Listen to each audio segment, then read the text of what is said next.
네, 시청자 여러분 반갑습니다. 바른증권 방송의 박수범 수석 애널리스트입니다. 자, 지금 현재 코로나19 때문에 시장이 많이 좀 망가지고 있는 부분들입니다. 그에 따른 금융 정책들이 지금 나오고 있죠. 미국에서도 나오고 있고 국내에서도 0.75%까지 내려갔습니다. 거의 0%대라면 제로금리랑 비슷하다라고 볼 수 있을 정도로 금융 정책이 나오고 있는데 여기에 따른 또 재정 정책들도 이제 조만간 계속해서 나올 것으로 지금 시장에서는 보고 있습니다. 그렇기 때문에 시장이 지금 현재 하락하고 있다고 해서 너무 걱정하지 마시고 차분히 대응하면 분명히 좋은 결과가 나온다라고 말씀을 드리고 싶습니다. 자, 그렇다면 오늘 제가 주제를 삼성전자의 비밀이라고 제목을 붙였는데, 자, 삼성전자에 대해서 좀 말씀을 드리기 전에 한 만평 사진 하나 좀 보도록 하겠습니다. 자, 삼성전자 같은 경우에는 삼성전자가 지금 만평을 보게 되면, 자, 천재지변, 천재지변은 우리가 예측할 수 있나요? 예측하기 힘들죠. 자, 그리고 돌발 사태 예측할 수 있나요? 돌발 사태 또한 예측하기 힘듭니다. 자, 과거에 천재지변이라면 뭐가 있을까요? 최근에 들어서 얘기 드리지만 후쿠시마, 후쿠시마, 일본의 후쿠시마의 원자력 발전소가 이게 하나의 또 천재지변이라고 좀 볼 수 있는 부분들이었죠. 하지만 그런 부분들 때문에 지수가 크게 시장에 영향을 주었지만 어떻게 됐습니까? 결국은 시장은 상승 전환되었다라는 부분들이죠. 자, 그리고 돌발 사태에 있어서 돌발 사태로 인해라는 건 여기서 우리가 또 생각해 볼 수 있는 게 뭡니까? 지금 현재 상황에서는 코로나죠. 코로나19. 코로나19를 누가 이걸 예측을 했겠습니까?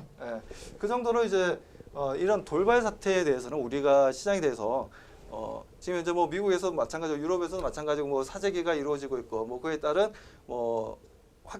환자가 지금 증가하고 있고 여러 가지 지금 내용들이 나오고 있는데 그 부분에 있어서 우리가 너무 위축될 필요는 없다라고 말씀드리고, 그렇다 해서 과거에도 마찬가지지만 1929년 대공황이 왔을 때도 마찬가지고 최근에 2008년도에 서프라임 모기지 때도 마찬가지고, 자, 그리고 과거 우리 IMF 때도 마찬가지고 전체적으로 보게 되면 결국 하락이 있으면 어떻습니까? 상승이 있었다라는 부분들이죠. 그렇기 때문에 너무 걱정하지 말자라고 말씀드립니다. 그리고 보시는 것처럼 이제 뚜꺼비들이 이동을 하네, 지진인가 이렇게 해서 만평이 나와 있는데 어떻습니까? 개구리들이 지금 현재 위험을 무릅쓰고 지금 도로가로 나왔습니다.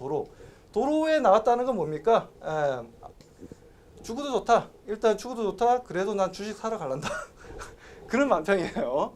그런 만평입니다. 그렇기 때문에 이 만평에서 보시는 것처럼 돌발 상황이라든지 아니면 천재지변으로 인해서 일어나는 부분들에 대해서는 시장이 하락하게 되면 그건 좋은 매수해 볼 수 있는 기회라고 보시고 대응하시는 게 오히려 시청자분들의 금융 자산을 늘릴 수 있는 가장 중요한 핵심 포인트라고 말씀을 좀 드리고 싶습니다.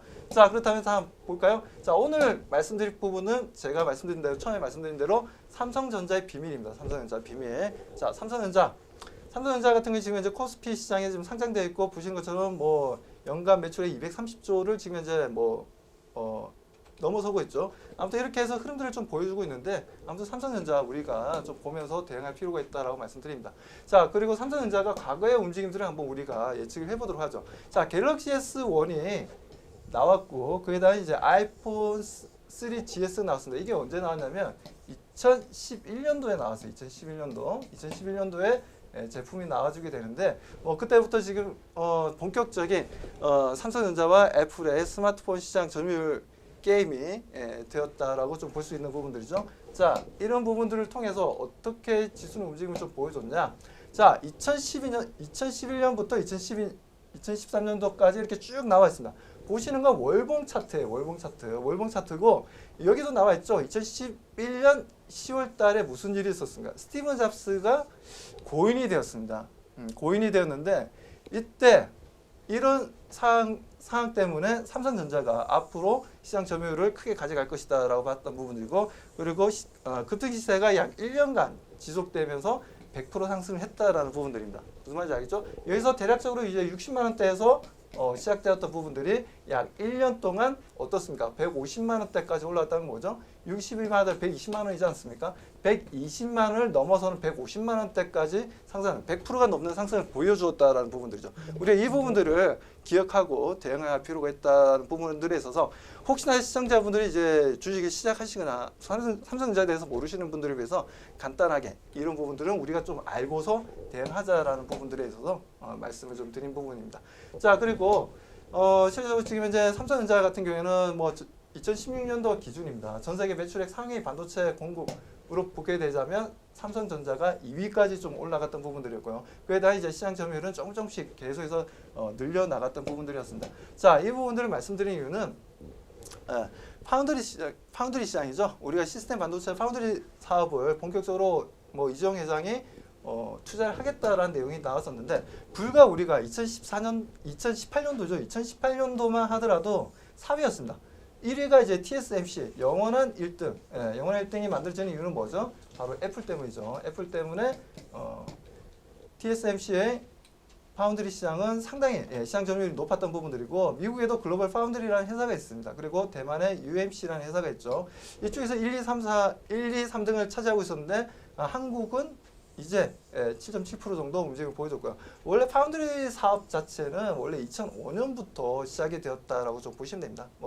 그리고 이 부분들이 불과 1년 만에 2019년도 2위까지 상승하게 됩니다. 삼성전자가 이제 17.8%까지 시장 점유율을 끌어올렸던 부분들이고 오히려 TSMC 같은 경우에는 오히려 매출이 감소하는 흐름들을 좀 시장 점유율이 내려가는 흐름들을 좀 보여줬다는 부분들이죠. 그리고 미국에 있는 글로벌 파운드리 같은 경우에도 내려갔고 대만의 UMC 같은 경우에도 내려가는 흐름들이 나와줬다라는 부분들이죠. 이 부분에 있어서 우리가 삼성전자 작년에도 계속해서 몸집을 굴리는 시스템이 만들어졌지만 올해도 2020년도 파운드리 시장에서 시장 점유율은 상당히 좀 높아질 것을 좀 판단하고 있습니다. 자, 그리고 우리가 이런 부분들을 통해서 보게 되면 2015년과 2018년 월봉 차트 반도체 매출이 증가하면서 크게 급등하는 시세를 보여주었다라는 거죠. 그렇기 때문에 이런 부분들을 보더라도 우리가 대략적으로 보더라도 어떻습니까? 거의 150만 원대에서 150만 원대에서 시작되었던 부분들이 280만 원대까지 올라가죠. 280만 원까지 올라갔다는 건 100%까지는 아니지만 거의 약 100% 가까이 되는 거의 80%가 넘는 80%가 넘는 수익을 거둘 수 있는 위치였다라는 겁니다. 무슨 말인지 이해하시죠, 시청자분들? 그렇기 때문에 이런 부분들을 통해서 삼성전자가 많은 투자자들에게 수익을 안겨주었던 부분들입니다. 최근에 보게 되면 자, 일단 코로나19를 통해서 삼성전자가 이제 글로벌 증시가 하락하면서 같이 하락을 크게 동반하면서 내려왔습니다.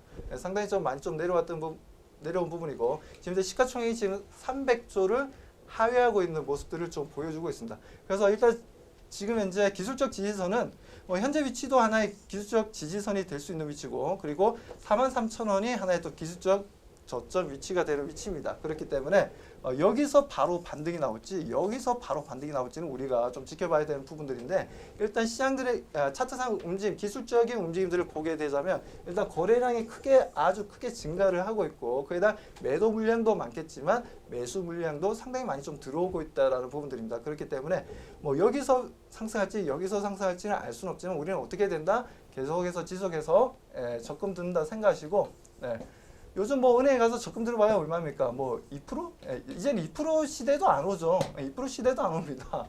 진짜 많아봐야 이제는 거의 1%도 안 되는 것 같아요. 이제는 1%도 안 돼요. 적금 들어봐야. 그렇기 때문에 그렇게 해서 금융 자산을 늘리는 것보다 차라리 삼성전자를 체리피킹으로 조금씩 모아 가시는 게 오히려 좋다라고 말씀을 좀 드리고 싶습니다. 자, 그리고 제가 항상 이제 마지막에 말씀드리는 부분들이 있죠. 이삭 줍는 여인들. 하나의 세뇌 교육이에요. 세뇌 교육. 제가 이 그림을 계속해서 보여드리는 이유는 그 정도로 지금 현재 삼성전자에 대해서는 우리가 조금씩 모아 나가야 된다는 부분들을 좀 강조하기 위해서 또 한 번 이 그림을 가지고 나왔습니다. 그래서 하나의 좀 세뇌를 시청자분들에게 세뇌를 시켜드리기 위해서 좀 제발 좀 사시라고 겁먹지 마시라고 겁먹지 마시고 계속해서 쭈쭈쭈 해달라고 제가 이렇게 이 그림을 계속해서 마지막으로 제가 말씀을 좀 드리고 있습니다. 여기에 떨어져 있는 삼성전자 죽고 여기 떨어져 있는 삼성전자 죽고 여기 떨어져 있는 삼성전자 계속 사야 된다는 거 결과적으로 나중에 지금 이제 삼성전자 같은 경우는 백생 가전부터 해서 스마트폰까지 해서 디스플레이까지 이제는 시스템 반도체까지 안 하는 사업이 없어. 엄청나게 큰 회사이기도 합니다. 삼성전자가. 그래서 일반적으로 우리가 삼성전자 같은 경우에는 섹션별로 해서 이제 사장님들이 따로 있고 하나의 삼성전자 그룹이라는 또 표현을 쓰죠. 그 정도로 엄청나게 큰 회사이기도 합니다. 자, 아무튼 이렇게 해서 우리가 삼성전자 같은 경우에는 우리가 수익을 또 얻을 수 있는 종목이고 또 그리고 지금 현재 이 정도의 주가 움직임이라면 코로나19도 조만간 오늘도 보니까 뭐 백신 얘기도 많이 나오고 있고 뭐 개발 얘기도 많이 나오고 있어서 일단 코로나19 같은 경우에는 점점 그에 대한 리스크는 줄여 나갈 것으로 좀 판단하고 있습니다. 그렇기 때문에 너무 걱정하지 마시고 시장에 대해서 우리가 차분하게 대응해 나가면서 삼성전자를 대응해 나간다면 분명 큰 수익이 만들어진다라고 말씀드리고 싶습니다. 아무튼 저는 여기까지 삼성전자에 대해서 말씀드렸는데요. 시청자분들께 많은 도움이 되시길 바라고 그에 따른 행복한 주식을 하면 행복해져요라는 부분들을 꼭 마음에 새기시면서 대응해 나가시기 바랍니다. 자, 그렇다면 저는 여기까지 바른증권 방송의 박수범 수석 애널리스트였습니다.